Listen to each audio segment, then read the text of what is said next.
Come on up.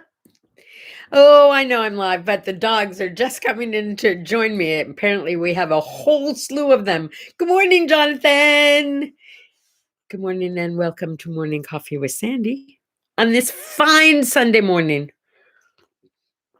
It does seem like sometimes it's 6 o'clock, the sun is not up, and sometimes it is. It's like me. Sometimes I'm up at 5, and you can tell by my bags that this morning I had to be awakened at 5:30. Yeah, I wanted to sleep last night. I was tired. I had a big day. Good morning, darling. Hey, it's Sunday. Sunday fun day. I love Sunday. And I know a lot of you have told me that you go to church on Sunday. So your Sunday is a replay.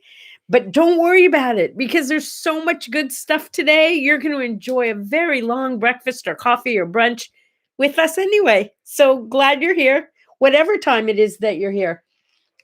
Yesterday, by the way, one of the things that made my day so amazing, you're so not going to believe this. I'm trying to think. 1967, 6, 5, 4, 3, 2.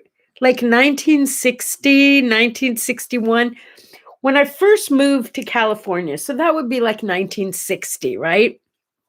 Sorry, my eyes are going super time this morning. Anyway, when I first moved to California, we moved to what was called, at the time at least, the melting pot of California. Now, what do I mean by the melting pot? Well, we moved to an area in Southern California that literally was filled with a huge variety of types, kinds, races, religions, people of all different walks of life. It was look, I grew up in Skokie, Illinois.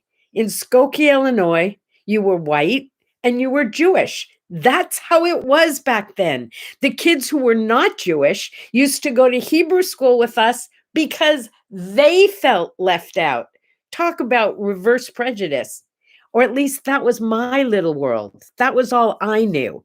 And then I moved to this place in Los Angeles, California, where there were kids whose skin color was different than mine, whose eyes were shaped differently than mine, whose hair was different than mine, who spoke differently than I did.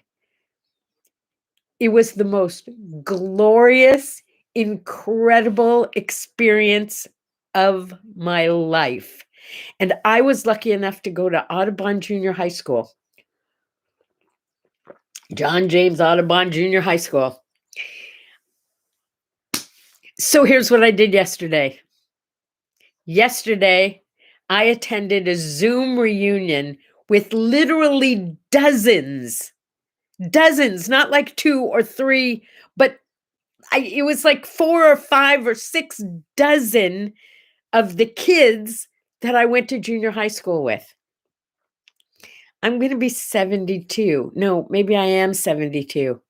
Maybe I'm going to be 73. Yeah, I'm going to be 73, I guess. And you know what? These were kids I knew when I was like 12, 11. It was so amazing. So did we talk about old times? Sure, we talked about old times. But what we were talking about was the idea that where we were and the things that we did in junior high school prepared us for the life and the people we are today. When we went around and answered, we broke into little breakout rooms, so you could talk like to 6 people or at 5 people at a time. And we did that like 5 times or something. We were on for hours. Anyway, we talked about what is it you want to accomplish in life? What's still on your list, or what's your purpose in life? We talked about some really heavy stuff, and I was amazed at how many people's answer was like mine. I just want to make a difference. I just want to make people happy. I just want to spread my joy to the rest of the planet. Don't get me wrong. There were teachers and doctors and writers, a lot of writers and people had already done very wonderful things with their lives, and their lives were still about doing more. It was just, wow. Good morning, Ginny, and good morning, Henry. I just can't stop talking about it. And if you're just tuning in, I'm talking about yesterday having a reunion with my junior high school class. It's not the first one. We had one in person a couple of years ago. It was amazing. And it's so fun to be around people that you've known for so many years, even if you haven't seen them in 50 years. And most of them I hadn't seen in 50 or 60 years. And a couple of you I know watch these, and you know how Audubon was the best. That's all. And my friend Etta, I'm going to talk to her probably later today. I have not seen or spoken to my BFF from junior high since junior high, and I moved away. And I get to talk to her today. I'm very excited about that. Okay, should we move on? Have you heard enough about junior high? What an experience. And by the way, today's word art is you are the most important teacher in your child's life. Yeah, because I was kind of on an education kick, right? Even though today is actually National Flapjack Day. Yes, Flapjack Day. True story. True story. And what is a flapjack? You probably say to yourself, we call them pancakes. What is a flapjack? A flapjack is the same thing. It was an English term, and it was flapjack was a flat tart or a flat cake because they were sweet and delicious, but they were flat. So they were called flapjacks, flat cakes. Enjoy. Good day for flapjacks. It's also cereal day. Doesn't it seem like we just had a cereal day? Can you possibly have too many cereal days? No, I don't think so. Late night snack or dinner when you don't know what you want to have for dinner. Cereal's an awesome treat. Am I right? What's your favorite cereal? Never went to junior high? Oh, did you like skip? Were you like brilliant smart, or just you didn't have junior high where you were? Now they call it middle school, but it used to be called junior high school. And we thought we were in high school, but like younger. It was awesome. Favorite cereal. Mine is oat flakes, and I'm out of them, so I need to go to Trader Joe's because they're the only ones who make oat flakes. Just saying. Alexander Graham Bell Day, because today's the day he got the patent for the phone. What would we do without our phones? Yeah, I do believe that there is a disease on the books now called Nophonia. Nophonia is when you can't find your phone and you go freakazoid, right? Because you can't find your phone. I know. It's Crown Roast of Pork Day.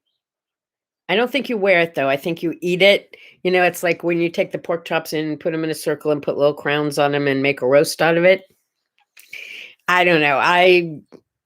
Give me a good pork chop and I'm a happy girl. Although the pork ribs, there was one left from Rudy's, from my friend who brought Q back from Texas for us. I had my last pork rib last night with that yummy Rudy's sauce. Ah, so good. So good, so good. I'm Henry the Eighth, I am. Henry the Eighth, I am. I got married to the widow next door. She'd been married 7 times before. That had to be one of the happiest songs ever by tune, and not necessarily by words. And I had to think of that because today is the day that Henry the Eighth was officially denied a divorce decree by the Pope. Did you know that the Pope could even overmand Henry the Eighth? That's pretty amazing. But it happened right there today, gazillion years ago. This is also the day that the South Pole was discovered. What do you think happened? Guy was like floating along on an ice floe, and all of a sudden, boom, crashes into land and says, "Whew, I'm so far south. Was that a pole I just hit?" I don't know. I'm just imagining the whole thing. You're probably wondering about today. Okay, you're probably not, but I'm going to tell you about it anyway. It's Sunday. What does that mean? Where did that come from?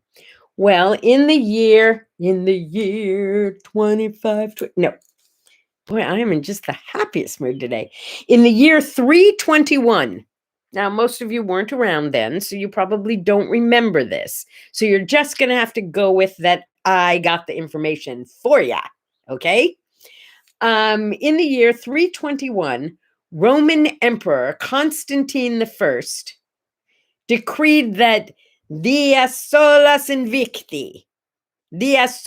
Invicti would now officially be called Sunday in the rest of the empire and forever. So we got the name Sunday from Constantine I a gazillion years ago, and it used to just be Dias Solas Invicti, the day the sun something. Invicti, I thought it was like unconquered, and day, it means like unconquered. The day that the sun is not conquered. So I guess that means it shines. So Sunday became Sunday. Yeah. Oh, today is International Festival of the Owl. Now, there's a bird you don't think about too much, right? Well, first of all, I remember I used to teach in Riverside, California, not too far from where I am now, actually, maybe 45 minutes or an hour away. Anyway, I used to teach out in Riverside. It was my first teaching assignment. And it was in a very rural area, nothing like I'd ever been around before. And when you look out the big windows, you know, my classroom had one wall was like all windows looking outside, and it was open fields outside the window. So every now and then you'd find yourself, you know, kind of just daydreaming. Well, the kids did. Oh yeah, I did too. Looking out the window. And what we found out was that field was where all the barn owls made their burrows. And we'd watch these little barn owls, so cute, digging little burrows and hobbling around and flying. And yeah, barn owls, they were awesome. And then years later, like I'm going to say 4 years ago, maybe 5 years ago, 3 years ago, I don't know. I traveled cross country with my BFF from kindergarten, Marita. And Marita and her husband have a foundation that gives money to sanctuaries, animal sanctuaries. And there was one in Colorado that was for raptors. Raptors just mean big birds. When she told me we were going to a raptor sanctuary, I thought it was like, you know, like those big birds from the ice age that were going to eat us, but it wasn't. But they are big birds. It's all big birds, and it's where they bring big birds that have been hurt or found, and they rehabilitate them and put them back out in the world. And I was so excited because I love big birds. I just love big birds. So we got an up close and personal tour of this sanctuary. I can't even tell you. I mean, they were huge, gorgeous. Some of them really, really needed rehabilitation and help. And there were vets there who volunteered their time and a couple who worked there full time. And it was a glorious place. And I had told my son that I was going to get to go to this place. And he got very excited. And he said, are you going to get to hold one of them on your arm, have one of those cool gloves and hold one on your arm? Don't come home unless you have a picture of one on your arm. So I said to the person in charge, this is what my son said. And she said, no way, sorry, can't do it. My insurance won't cover you. We can't do it. And I said, can't I sign a waiver? Can't I do anything? Please, please, please, please. I can't go home without this photo. She said, no, absolutely not. And I was so bummed. And we spent about 2 hours walking around, talking, seeing all these raptors and even eagles. And it was amazing. And just before we left, she said, I have a feeling I can trust you. I said, "You can trust me." "Trust me to what?" She said, "To be really careful and follow directions." I said, "Yeah, I can do that. Why?"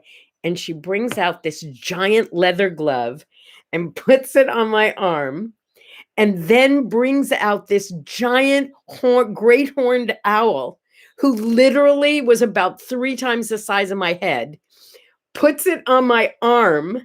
Seriously, it was so cool. And I have pictures of me holding this giant great horned owl on my arm with his opens his wings and he looks me in the eye, and oh my god, it was amazing. That's all I can tell you. It was amazing. Okay. Thank you for letting me share that. I just got to relive it and it was great. Descanso Garden has owls. I did not know that. I haven't been to the Descanso Gardens in ages. Botanic gardens, aren't they amazing to go through? Out here, we have a couple of oases. Oases? Is that the plural of oasis? Have you ever been to an oasis? That's pretty amazing too. But we have no owls in ours.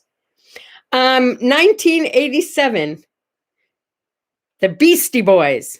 The Beastie Boys did their album Licensed to Ill, and it was #1 for 7 weeks. Yeah, it was white boys doing rap. And I loved it, and so did my kids. It was our family bonding music. Oh boy, we had so much fun. We would turn the radio up, or I think they were still what do you call it? 8 tracks or something back then. But we'd put in the Beastie Boys, whatever it was, and sing along at the top of our lungs in the car. And we each had lines that we were supposed to say. Yeah. Beastie Boys, our family bonding music. And when my daughter lived in New York, she lived with these girls who were part of an all-girl group that was like a female version of the Beastie Boys, who actually opened for the Beastie Boys, I guess, on a number of occasions. Okay. Yeah, I know. I always say I don't like rap music, but I guess maybe that's not true. 1973, Dueling Banjos came out.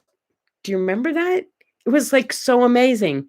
Dun dun dun dun dun dun dun. Dun dun dun dun dun dun dun. Dun dun dun dun dun dun dun. Google it. Google it. YouTube it. Listen to Dueling Banjos. It'll make your whole day, truly. And in 1985, We Are the World. Today. We could use it now, couldn't we? A little We Are the World.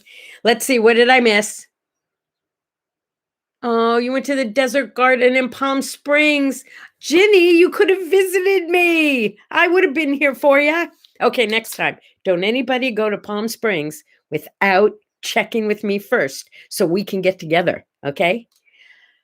And remember, you are the most important teacher your child will ever have, or your grandchild, or any of the people you care about. You have a lot to share.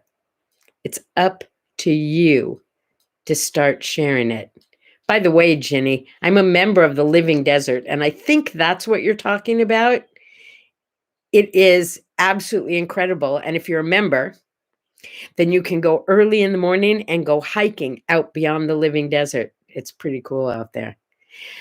Happy Sunday, my friends. I love you madly. Don't forget, have a sip and a smile. And do me a favor, will you ask your friends to please subscribe here? We need to grow this puppy. We're still under 150. That's crazy. We should be thousands by now. Get your friends in here. I'll see you guys tomorrow when the new week starts. And happy birthday to Lauren if you're here. Probably not on her birthday, but we're thinking about you. Love you. Bye-bye.